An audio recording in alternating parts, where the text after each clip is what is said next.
Hello, my dear students. So today our topic is unit number 3, chemical kinetics. So chemical kinetics unit के अंदर हमें mainly जो rate of reaction के बारे में पढ़ना होता है कि रिएक्शन का स्पीड क्या है, रिएक्शन किस स्पीड से हो रहा है। तो उसके लिए हमें सबसे पहले ये जानना होगा कि रिएक्शन के अंदर हमारे पास दो चीजें होती है बेटा। Suppose A plus B gives C plus D. So मान लीजिए मेरे पास कोई रिएक्शन है, तो यहां पर आप देखिएगा A plus B react to give C plus D. So आप देखिएगा यहां पर हमारे पास A प्लस बी जो है वो क्या हो जाएगा, वो हो जाएगा रिएक्टेंट, और C प्लस डी मेरे पास क्या हो जाएगा, प्रोडक्ट। सो यहां पर जो हमें सबसे मेन जो चीज हमें यहां पर डिस्कस करनी है वो है मेरे पास सबसे पहले आता है बेटा रेट। सो रेट का मतलब क्या होता है मेरे पास, रेट का मतलब होता है कि टाइम के रेस्पेक्ट में किसी भी क्वांटिटी में जो चेंज आता है उसको हम कहते हैं रेट। सो यहां पर आ जाएगा it is the change in any quantity with respect to time. With respect to time is called rate. So ये हमारे पास क्या हो जाएगा, रेट। सो अब यहां पर आप देखिएगा हमें यहां पर रेट के स्थान पर हमें क्या यूज करना है, यहां पर रेट ऑफ रिएक्शन। सो हमें क्या यूज करना है यहां पर, rate of reaction. So rate of reaction का मतलब होता है कि किसी रिएक्शन में कितना रिएक्टेंट टाइम के रेस्पेक्ट में जो है वो प्रोडक्ट में चेंज हो चुका है, उसको हम बोलते हैं रेट ऑफ रिएक्शन। तो ये मेरे पास क्या हो जाएगा, it is the change in concentration of reactant और product with respect to time. With respect to time is called rate of reaction. So इसको हम क्या बोलेंगे बेटा, rate of reaction. So इसका फॉर्मूला हमारे पास हो जाएगा बेटा, rate of reaction is equals to rate of reaction is equals to change in concentration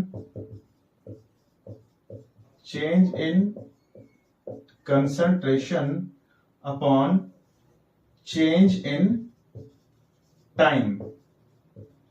Change in concentration upon change in time. So ये मेरे पास हो जाएगा यहां पर रेट ऑफ रिएक्शन को कैलकुलेट करने का फॉर्मूला। सो यहां पर आप देखिए बात आती है यहां पर कि भाई रेट ऑफ रिएक्शन का जो यूनिट है वो क्या होना चाहिए। सो रेट ऑफ रिएक्शन का यूनिट क्या हो जाएगा मेरे पास, unit of rate of reaction. So आप देखिए यहां पर मेरे पास फॉर्मूले के अंदर क्या दिया हुआ है, change in concentration upon change in time.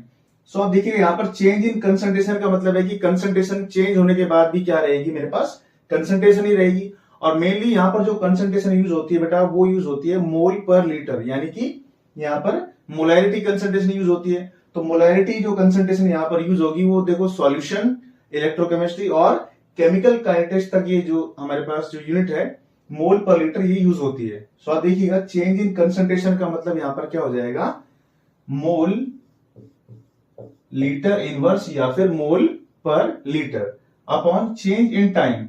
So time का यूनिट हमारे पास सेकंड भी हो सकता है, मिनट भी हो सकता है, ईयर भी हो सकता है, वो डिपेंड करता है रिएक्शन के ऊपर। सो मेरे पास आ जाएगा चेंज इन टाइम का मतलब यहाँ पर टाइम का यूनिट अगर सेकंड में दिया हुआ है तो यहाँ पर इसको सॉल्व करेंगे तो कितना आ जाएगा, मोल पर लीटर पर सेकंड। सो इस तरीके से मेरे पास क्या आ जाएगा, मोल पर लीटर पर सेकंड। सो नेक्स्ट मेरे पास आता है बेटा हमारे पास types of reaction on the basis of rate।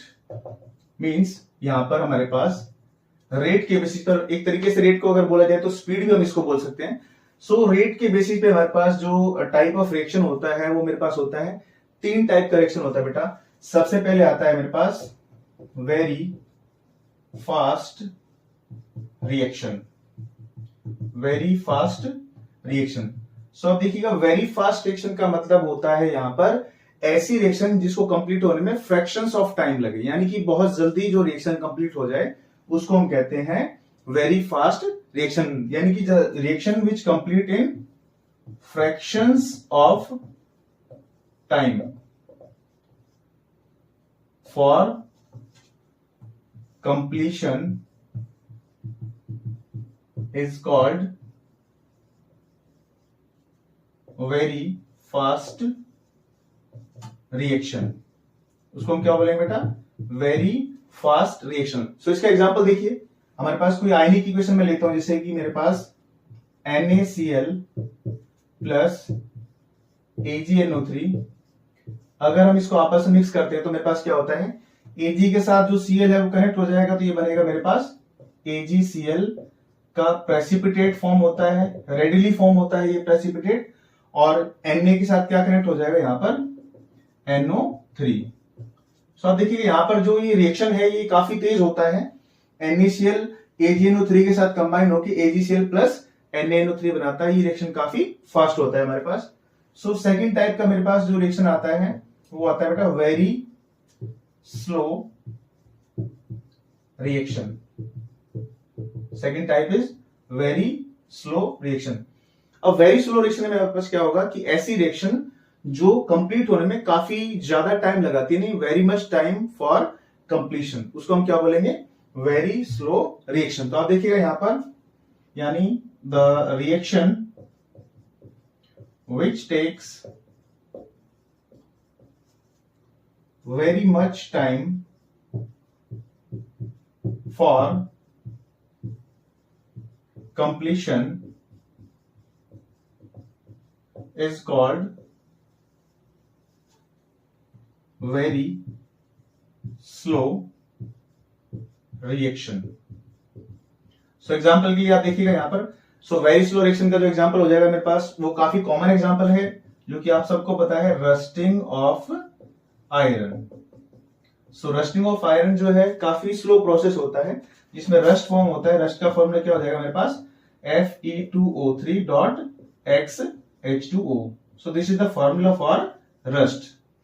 So third type of reaction is moderate speed reaction.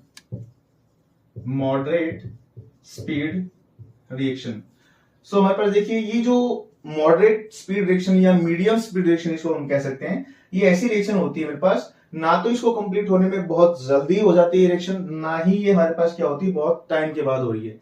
ऐसी रिएक्शन ही होती है मॉडरेट स्पीड, मतलब एक मीडियम टाइम, एक फाइनाइट टाइम जिस रिएक्शन को कंप्लीट होने में लग रहा हो उसको हम कहते हैं moderate speed reaction. For example, यानी कि द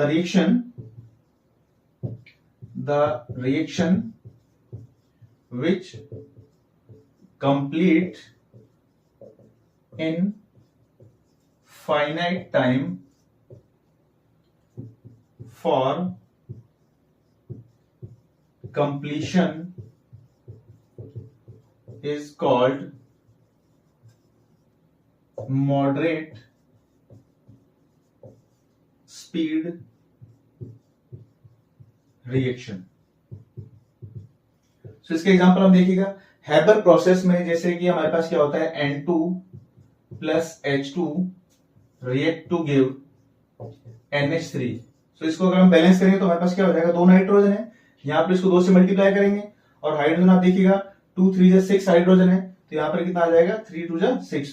सो यहाँ पर नाइट्रोजन और हाइड्रोजन का जो बॉन्ड है आपस में ब्रेक होने के बाद फिर नए जो बॉन्ड बनेंगे उसमें क्या होता है मेरे पास, जैसे कि नाइट्रोजन और नाइट्रोजन में ट्रिपल बॉन्ड होता है और हाइड्रोजन में सिंगल बॉन्ड होता है।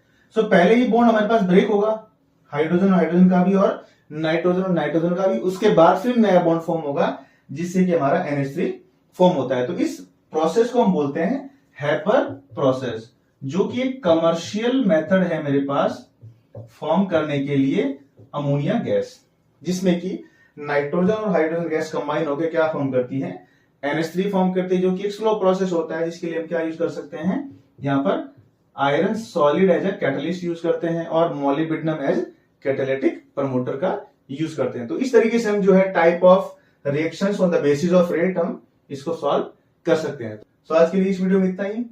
Thanks for watching. हमारी वीडियो अच्छी लगी है तो प्लीज इसको लाइक करें, शेयर करें, सब्सक्राइब करें और बेल आइकन को प्रेस कीजिए ताकि हमारी आने वाली वीडियोस का आपको जल्दी से जल्दी नोटिफिकेशन मिल सके। Thank you.